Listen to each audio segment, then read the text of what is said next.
This is the video for the Aeneid, Book 1, lines 1 to 11. Kano, and notice that this verb ends in an O, so think about who the subject of that is. Arma virumque. Qui, which refers back to virum. Primus, which also describes the virum, or the subject of this qui. Ab oris, this is an ablative plural. Troiae.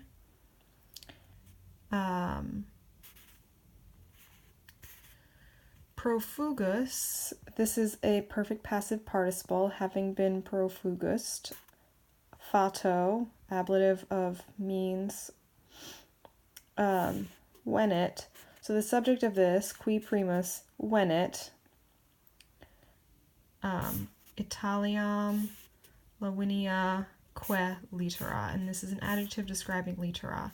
Both of these places, Italiam and Lavinia litera, are accusative placed to which. Normally we would see that with an ad Italiam or ad Lavinia litera, but Virgil is taking some poetic license, especially a lot of poetic license in the very, very beginning, the first 11 lines.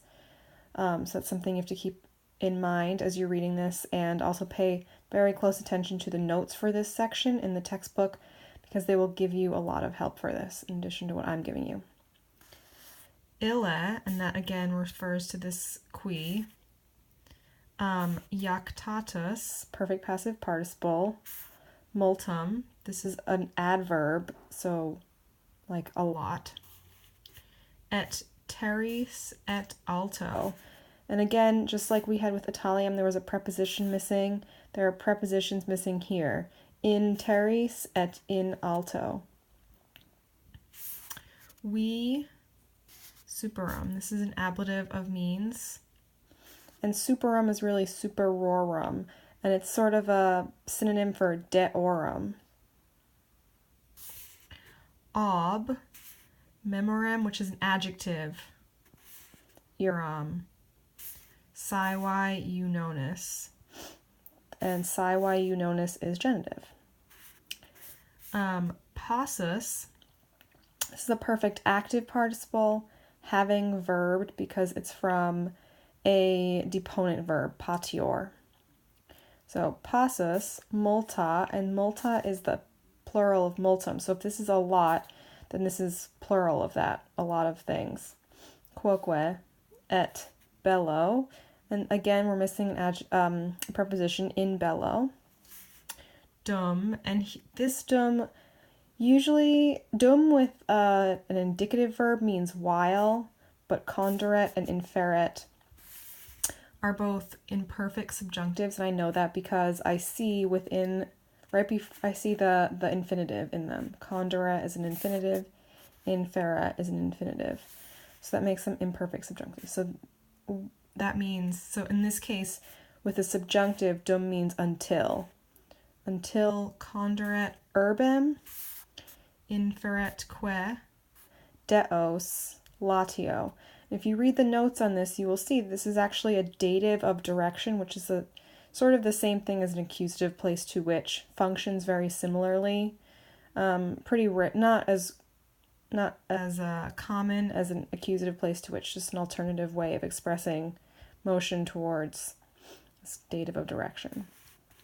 Unde, and then the word in the rest of this sentence is left out is est.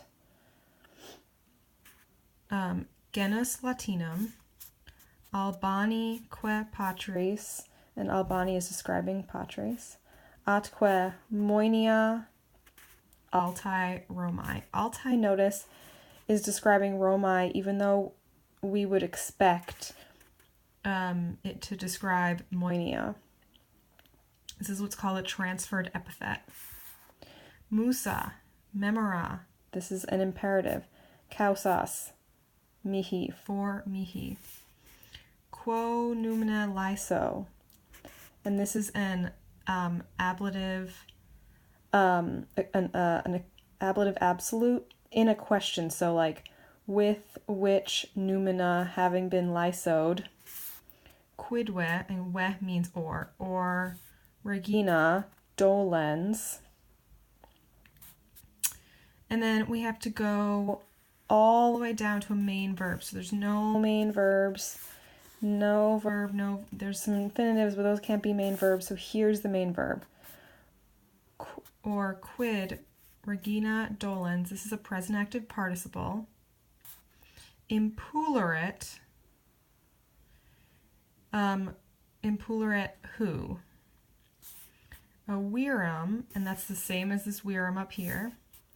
A virum insignem pietate, and this is an ablative of specification, which is like insignem for his pietate.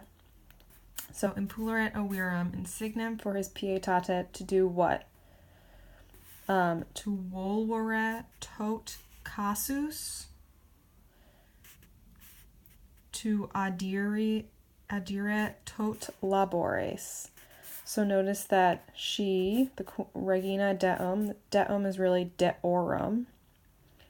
This happens a lot in poetry. She impulerit the virum to do two things, volvere and adire, two infinitives.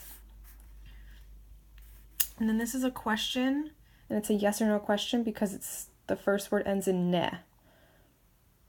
So the word that's missing in here is est or sunt.